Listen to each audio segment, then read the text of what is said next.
The following is a special presentation of Tony Kurre Radio. Want the real story behind the sound bites and headlines? Let's find the facts. Remember, it's not a conspiracy theory if it's the truth. You are not paranoid or confused. You just need to know. Welcome, everybody, to a holiday edition of Everything You Need to Know. I hope all of you are having a wonderful weekend on this Memorial Day, and we are very excited here on the program. I'm going to do something a little different this week because several years ago, my radio partner Terre Quillian and I put together what I think is an extraordinary tribute to the people who have given the last full measure of devotion, laid down their lives to preserve the freedoms and liberties that we all enjoy as Americans. And we wanted to do a special tribute to talk about the origins of Memorial Day, as well as highlight some great speeches and statements that have been made. We did an hour program for the time that we have available here on Need to Know. We've cut that down to about a 30-minute presentation, but I think you're really going to enjoy it, the rebroadcast of our program for Memorial Day. And if you're catching this later in the week here on Tony Kurre Radio, I hope you will keep in mind that every day for all Americans should be Memorial Day, because of the ultimate sacrifice all of these fantastic heroes made for us to preserve our way of life, and this way of life in this incredible experiment we call the United States of America for all of our future descendants and ascendants and generations to come. So without further ado, Kip Keefer, Terre Quillian, our Memorial Day tribute to our greatest heroes. Kip Keefer with Terre Quillian here. I think we've got some great stuff put together, and I hope you enjoy the next hour with us. Terry, to kind of set the tone and lead things off, I don't think there's ever been a more eloquent spokesman in American history, and it's somebody that you're highly familiar with.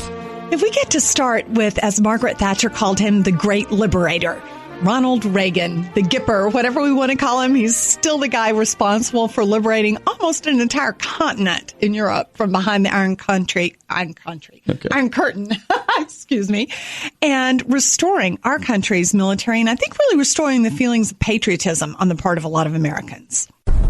If we look to the answer as to why for so many years we achieved so much, prospered as no other people on earth, it was because here in this land, we unleashed the energy and individual genius of man to a greater extent than has ever been done before. Freedom and the dignity of the individual have been more available and assured here than in any other place on earth. The price for this freedom at times has been high, but we have never been unwilling to pay that price. Those who say that we're in a time when there are no heroes, they just don't know where to look. The sloping hills of Arlington National Cemetery, with its row upon row of simple white markers bearing crosses or stars of David, they add up to only a tiny fraction of the price that has been paid for our freedom. Each one of those markers is a monument to the kind of hero I spoke of earlier. Their lives ended in places called Belleau Wood, the Argonne, Omaha Beach, Salerno, and halfway around the world on Guadalcanal, Tarawa, Pork Chop Hill, the Chosin Reservoir, and in 100 rice paddies and jungles of a place called Vietnam. Under one such marker lies a young man, Martin Treptow, who left his job in a small-town barber shop in 1917 to go to France with the famed Rainbow Division. There on the Western Front, he was killed trying to carry a message between battalions under heavy artillery fire. We're told that on his body was found a diary. On the flyleaf, under the heading My Pledge, he had written these words: America must win this war. Therefore I will work, I will save, I will sacrifice, I will endure. I will fight cheerfully and do my utmost as if the issue of the whole struggle depended on me alone. We must realize that no arsenal or no weapon in the arsenals of the world is so formidable as the will and moral courage of free men and women. It is a weapon our adversaries in today's world do not have. It is a weapon that we as Americans do have. Let that be understood by those who practice terrorism and prey upon their neighbors. As for the enemies of freedom, those who are potential adversaries, they will be reminded that peace is the highest aspiration of the American people. We will negotiate for it, sacrifice for it. We will not surrender for it now or ever. We are Americans. Nobody frames it better than Ronald Reagan. It's Memorial Day. We are honored to be here to pay tribute to our fallen heroes that have really defined and allowed all of us the liberties and freedoms that we enjoy every day here in America. And Terry, I know you've got really strong thoughts on what this day means and should mean to all of us. I find myself frustrated on a lot of Memorial Days because you go out and I think that so many Americans just take it for granted. Memorial Day is a day that you get to have off from work and you get to be out on the lake or in the boat, drinking beer, having fun. And there's nothing wrong with those things as long as it's also wedded with remembering what Memorial Day is supposed to be about. Yeah, history tells us that Memorial Day began shortly after the Civil War and for many, many years was called Decoration Day. Yes, there was a barbecue in most towns, and it really started in true American tradition because it was community based. It wasn't a national holiday. This is amazed me. This was not an official federal holiday, Terry, till 1971. So it really started off a lot more kind of communal, low key situation, and communities had a parade and a barbecue to honor veterans and remember the dead. But it always included flags and flowers on cemeteries of fallen heroes, and so those are the purest origins, and really puts in perspective what the day's about. And I feel like so much of that has been lost. I wonder if it was actually a good thing that it was turned into a national holiday. I feel like when it's turned into a national holiday, it becomes kind of like the way they do it in Europe and in England. It's interesting to me. None of the holidays have names. It's a bank holiday. Huh. And they've managed to sort of like neutralize all the holidays by just calling it a bank holiday. And I'll always be asking, but what's the holiday for? What's it about? And I feel like we are in such danger of doing that with our holidays. And of all the holidays, Memorial Day is one that we want to really think about. What's the day supposed to be about? For sure. And these are such tumultuous times, and people will argue that this is a divided nation. But this is something, certainly, remembering the people that made all of everything we enjoy possible. This is a day that everything should be set aside and everybody should be on the same page. Well, I feel like we're more on the same page now. I'm curious to see what you think than in many, many years past. I've never seen the American people in my lifetime be as supportive of the men and women in the American military as Americans are today. I feel like you see many, many more people who, it may not be the top of their mind, but they are appreciative of American service people. And you'll notice that even in the way they're treated at airports and in public places, that there's a difference in the level of respect that Americans have every day for our service people than, for example, during the Vietnam War era. Yeah, and again, and we've said it on our show several times, we believe that every day should be Veterans Day. I mean, every day. But this day is special for the people that gave the last full measure, in Lincoln's words, the people that made the ultimate sacrifice. This is the day where they need to be front and center and truly remembered. And I think it's special for their families for that reason as well, that this is a day that's set aside for honoring and remembering the sacrifice that they made. I love it. One of the quotes from the great Chris Kyle is that the members of the American military don't choose the battle. What they choose to do is to be willing to give up everything, where they live, where they are, even their life, for the people of the United States of America. But they don't pick the battles after that. And I think that's a really important thing for us to remember, is that members of our military sign up not knowing what they're necessarily signing up for. They don't sign up and say, well, I'll go anywhere except Fallujah. Exactly. I'll go anywhere except Mosul. I don't want anything to do with that conflict going on in Sudan. When the members of the American military sign up, they're signing away everything when they do that. Incredible.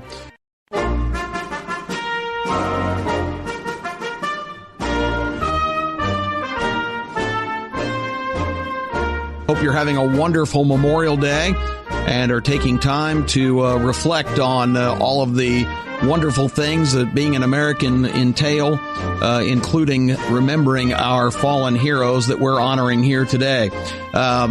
This is a painful subject for Terry from one standpoint, because this holiday basically emanated from honoring those Union guys from the Civil War. Which is okay. Just before anybody thinks differently, I don't fly a Confederate flag. I'm glad that the Union won.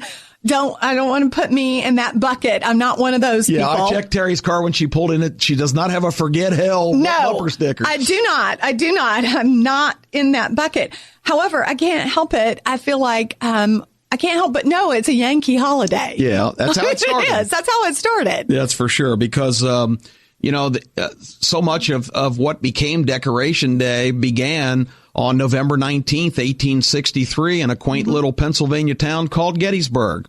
And it's a really interesting story. And Terry, a lot of historians regard the Gettysburg Address, which was just 272 words, supposedly only took Abraham Lincoln 2 minutes and 19 seconds to deliver, as the greatest speech in American history. I would agree that it is the greatest speech ever given by an American president. The only question I think we have is exactly how many words there were and what that speech is. We have 5 different texts, I think, of Lincoln's written remarks, but we don't know what he actually said. I mean, there weren't teleprompters in those days, no. and no newsreels. There are no newsreels, and Lincoln could very easily have gone off script, as there are reporters who you've talked to me about whose version includes words that aren't in the Bliss version, which is the version of the Gettysburg Address that we typically memorize and state. There's amazing facts about the Gettysburg Address, and the biggest one to me is it came very close to never happening. The circumstances were pretty bizarre when the committee, which was made up of local leaders in Gettysburg and state officials of Pennsylvania, when the battle ended on July 3rd, 1863, this tiny little town had this terrible problem. They had tens of thousands of deceased and wounded soldiers to deal with, this small community. And they quickly assembled the resources to put together a cemetery. They did a great job of organizing it by state. But it was a major project, and it took several months to start to inter the dead. And when that happened, they wanted to commemorate it. But at the time, people, it's hard to imagine now, but Abraham Lincoln had been president for 3 years, but nobody had heard him speak. We didn't have radio. We didn't have, television. We didn't have any kind of. So he kind of had this label, especially in parts of the country that had never seen or heard him, of being some kind of hick from Illinois. And they thought he would detract from the ceremony by inviting him, the president of the United States, to speak. So they invited a guy named Edward Everett, who was at the time like a rock star. He was a Harvard graduate. He was a senator at the time. He had been governor of Massachusetts for 4 terms. And so they didn't think Lincoln was appropriate to even have at the ceremony. But you know what? Edward Everett turned out to be sort of the Fidel Castro of speech making that day. That's true. I mean, that's what I really think about. Because, we see all these speeches where Fidel goes on for hours and hours, and supposedly the followers are just listening in rapt attention. What was it, 2 hours that Everett spoke before Lincoln got to give 2 hours and 4 minutes. 2 hours and 4 minutes. Can you imagine sitting there? Oh, my gosh. And then can you imagine the difference? There's a guy that's droning on and on who's supposedly the great speaker. First of all, nobody wants to listen to somebody speak for 2 hours and 4 minutes. I mean, think about it. That's the average length of a Shakespearean play. Oh. And the reason it was limited to 2 hours in the days that he wrote were because, of course, all the audience members had to stand. And that was considered to be the maximum amount of time that one could stand and watch an entire play unfold in front of you. This is not standing and listening to one person talk. So he goes, and Everett gives kind of the Castro version of the 2 hour speech. And then you get Abraham Lincoln with his humility and his power and force that gives the 2-minute speech of the century. Absolutely. And when Lincoln finished his remarks, he sat back down next to Secretary of War Edwin Stanton, who had accompanied him, and he said, "That didn't scour," which at the time meant that was a plowing term. When you would try to plow your field and you didn't get deep enough to plant your crop, then it was so basically he thought he was a failure because he just got a smattering of applause, and it didn't really sink in right away for people that the effect of that. But well, no wonder he just got a smattering of applause. They were exhausted. Forever. Yeah, that's a great point. They listened to 2 hours and 4 minutes of somebody speaking before him. That is like point. A hard position on the platform to be in when you're following somebody who's spoken for 2 hours. So November 19th was the occasion. He did not receive the invitation at the White House until November 5th, just 2 weeks before. And it said, "Would you come and make a few," that's the key word, "appropriate remarks." This is the few president. Inappropriate, right? Yeah. So Can you imagine right now Donald Trump listening to somebody else talk for 2 hours before he spoke? Yeah, I can't even imagine. I can tell you right now, George W. Bush wouldn't have done that. We knew that when the people were introducing him, we were warning them, it's got to be really short and sweet. 2 hours? No. Well, I mean, when he stood and even some newspaper accounts the next day said it was dishwater and it was, he doesn't understand the occasion. And boy, so journalism was not only flawed in this era, but certainly there were some questionable opinions then. I did not know about this, but Kip, that is really fascinating. Because what it leads me to believe is that what we see as the modern media era of criticism of the president has a long history. It sure does. Well, let's listen to the speech. I think this is a dramatic version. Hope you all enjoy it.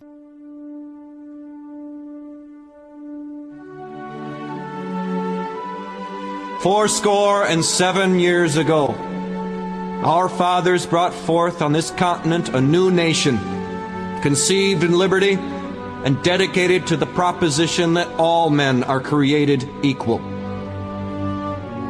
Now we are engaged in a great civil war, testing whether that nation, or any nation so conceived and so dedicated, can long endure.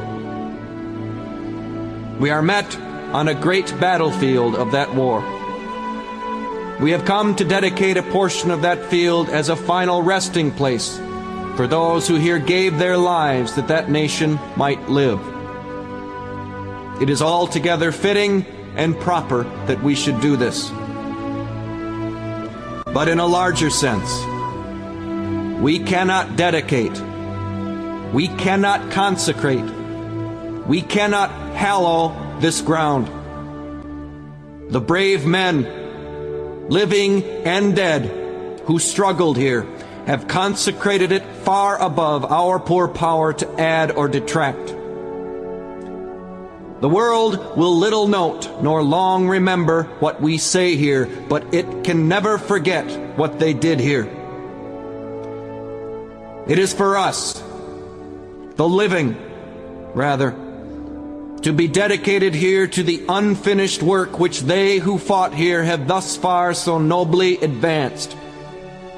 It is rather for us to be here, dedicated to the great task remaining before us, that from these honored dead we take increased devotion to that cause for which they gave the last full measure of devotion. That we here highly resolve that these dead shall not have died in vain. That this nation, under God, shall have a new birth of freedom. And that government of the people, by the people, for the people, shall not perish from the earth.